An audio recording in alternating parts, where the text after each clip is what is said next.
Another day, another story.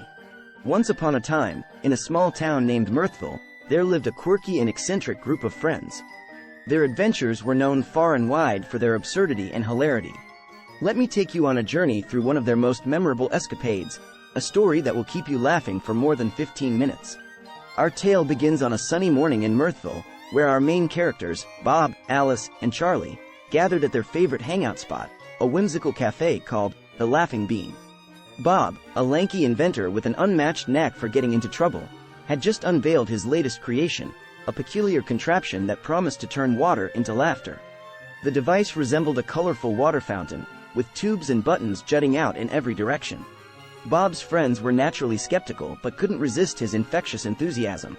Alice, a quick-witted artist, and Charlie, a mischievous joker, eagerly volunteered to be the guinea pigs for Bob's experiment. The trio gathered around the contraption as Bob poured water into the machine's reservoir. With a press of a button, the contraption whirred to life, and water began flowing through its intricate network of pipes. Suddenly, a loud sputtering noise erupted from the machine, followed by an explosion of giggles and snorts. Bob's invention was working. Alice and Charlie found themselves laughing uncontrollably, rolling on the floor with tears streaming down their faces. The cafe patrons couldn't help but join in, caught in the contagious laughter that filled the air. As minutes turned into hours, the laughter showed no signs of stopping. Bob realized he had unintentionally created the world's first laughter virus.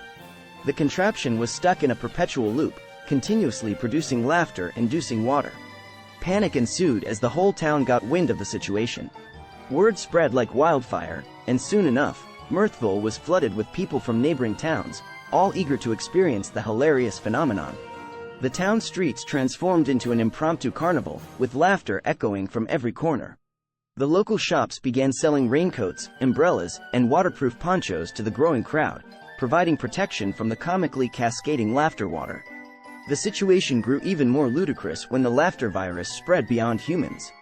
Dogs barked uncontrollably in a canine chorus of amusement, and cats chased invisible objects while purring with delight.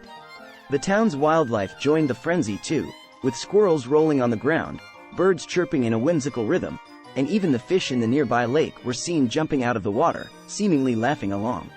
As chaos reigned in Mirthville, the town's mayor, a wise yet eccentric figure named Mayor McPunny, stepped in to restore order. With a twinkle in his eye and a pun at the ready, he called for an emergency town meeting. The townsfolk gathered at the town square, still chuckling and wiping tears of joy from their eyes. Mayor McPunny stood on the podium, clearing his throat dramatically. "Ladies and gentlemen, let's not let laughter drown out reason," he began, eliciting a fresh round of giggles from the crowd. "We must find a way to reverse this laughter virus before Mirthville becomes the laughingstock of the nation." After hours of brainstorming, Bob, Alice, and Charlie came up with a plan. They realized that by introducing an antidote into the laughter-inducing water supply, they could neutralize the virus.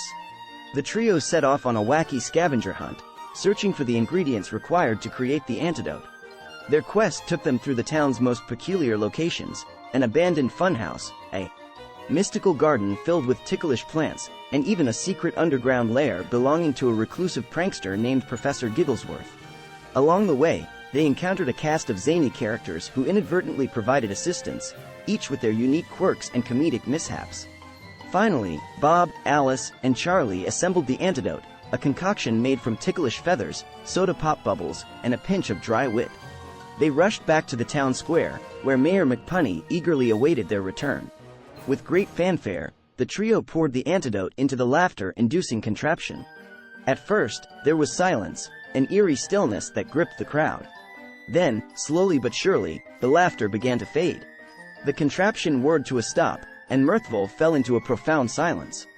The townspeople looked at each other, their faces a mix of disappointment and relief. However, it didn't take long for grins to spread across their faces as they realized that the laughter had brought them together in a way they had never experienced before. They laughed once more, this time from the sheer joy of the memories they had created. And so, with laughter still lingering in their hearts, the people of Mirthville returned to their daily lives, forever bonded by the shared experience of the laughter virus. Bob, Alice, and Charlie continued their adventures, always on the lookout for new ways to spread joy and mischief in their whimsical town. And that, my friend, is the story of how a simple invention turned a town into a laughter-filled carnival.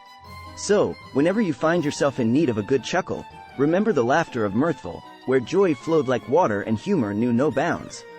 Thanks for watching.